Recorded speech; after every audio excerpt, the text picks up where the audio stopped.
ഇപ്പോൾ SFIയുടെ രാജ്യത്തെ പ്രകടനം അത് മികച്ച നിലയിൽ മുന്നോട്ട് പോകുന്നുണ്ട്.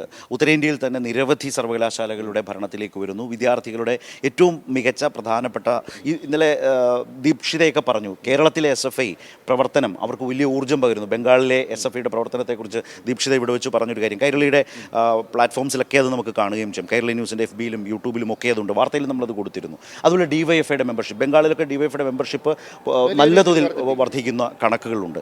അതുപോലെ തന്നെയാണ് അഖിലേന്ത്യാ കിസാൻ സഭ, കർഷകരുടെ ഏറ്റവും വലിയ രാജ്യത്തെ കൂട്ടായ്മ. മോദി ഭരണത്തിൻ്റെ ഉറക്കം കെടുത്തുന്ന ദേശീയ കർഷക സമരങ്ങളുടെ പിന്നിലെ കൃത്യമായ രാഷ്ട്രീയ ചാലകശക്തി എന്ന് പറയുന്നത് അഖിലേന്ത്യാ കിസാൻ സഭയാണ്. കേരളത്തിലെ കർഷക സംഘത്തിൻ്റെ രാജ്യവ്യാപകമായ CPIഎമ്മിൻ്റെ വർഗ്ഗ ബഹുജന സംഘടനയാണ്. പക്ഷേ ഇതാകെയും നേരത്തെ രാജേന്ദ്രൻ പറഞ്ഞതുപോലെ ഒരു ഇടതുപക്ഷത്തിൻ്റെ വോട്ടായി മാറാൻ, ഇടതുപക്ഷത്തിൻ്റെ പാർലമെൻറ്റിനകത്ത് ജനാധിപത്യ പ്രക്രിയയിൽ പാർലമെൻ്ററി രാഷ്ട്രീയത്തിൽ കരുത്ത് വർദ്ധിപ്പിക്കാൻ കഴിയുന്ന നിലയിലേക്ക് കൺവെർട്ട് ചെയ്യപ്പെടുന്നില്ല എന്നുള്ള ഒരു പ്രശ്നം നിശ്ചയം. ഇവിടെ തമിഴ്നാട്ടിൽ ഈ വിഷയമുണ്ട്. മധുരയിലെ ഏറ്റവും വലിയ സംഘടനാ ശേഷിയുള്ള പാർട്ടികളിലോ DMK പോലെ തന്നെ DMK ആ ഗൗരവത്തോടെയും ബഹുമാനത്തോടെയും CPIഎമ്മിനെ കാണുന്നു എന്നുള്ളത് നമ്മൾ കണ്ടാണ്. കോയമ്പത്തൂർ, തിരുപ്പൂർ, അങ്ങനെ പല ജില്ലകളിലും ആ നിലയിൽ വളരെ കൃത്യമായ അടിത്തറയുണ്ട്.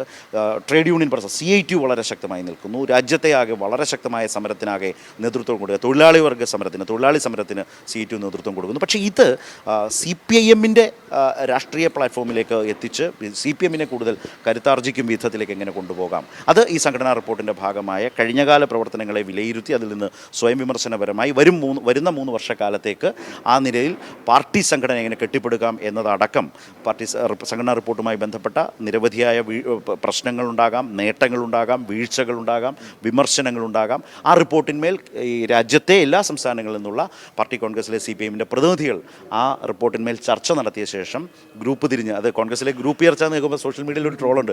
ഗ്രൂപ്പ് ചർച്ച എന്ന് കേൾക്കുമ്പോൾ കോൺഗ്രസ് രാഷ്ട്രീയം അറിയുന്നവരാണെങ്കിൽ CPIഎമ്മിനുള്ളിൽ ഗ്രൂപ്പ് എന്ന നിലയിൽ പറയുന്നത്, ഇത് ഗ്രൂപ്പ് ഡിസ്കഷൻ, ഗ്രൂപ്പ് ചർച്ച എന്ന് പറഞ്ഞാൽ ഇപ്പോൾ കേരളത്തിലെ പ്രതിനിധികൾ എല്ലാവരും എത്തുന്നു. സംഘടനാ റിപ്പോർട്ട് പ്രകാശ് കാരാട്ട് അവതരിപ്പിച്ച് കഴിയുമ്പോൾ, അല്ലെങ്കിൽ സംഘടനാ റിപ്പോർട്ട് അവതരിപ്പിച്ച് കഴിയുമ്പോൾ അതേക്കുറിച്ച് ഗ്രൂപ്പ് കേരള ഡെലിഗേഷൻസ് എല്ലാവരും കൂടി ചേർന്ന് ചർച്ച ചെയ്ത ശേഷം അതിൽ നിന്ന് ആരൊക്കെയാണ് പൊതുചർച്ചയിൽ പങ്കെടുക്കേണ്ടത്, കേരളത്തെ പ്രതിനിധീകരിച്ച് എന്ന് തീരുമാനിക്കുന്നു. അവർക്ക് ഏതൊക്കെ ഭാഗങ്ങൾ, ഏതൊക്കെ വിഷയങ്ങളാണ് അതിൽ അവതരിപ്പിക്കേണ്ടത് എന്ന് പറയുന്നു. ഒരു ഡ്യൂപ്ലിക്കേഷൻ അല്ലെങ്കിൽ ഡബിളിംഗ് ഉണ്ടാകാൻ പാടില്ല. അങ്ങനെ സമയം അനുവദിച്ചു കൊടുത്ത സമയത്തിനകത്ത് നിർത്തി ഇക്കാര്യങ്ങൾ അവതരിപ്പിച്ച് അതിനുശേഷം അതിനും മറുപടി പറഞ്ഞ് അത് അംഗീകരിച്ച് പാർട്ടി കോൺഗ്രസ് അംഗീകരിച്ച് മുന്നോട്ട് പോകുന്ന ഒരു രീതിയാണ്. ഇതൊക്കെയാണ് ഇനി നടക്കാൻ പോകുന്ന പാർട്ടി സംഘടനാപരമായ വളരെ പ്രധാനപ്പെട്ട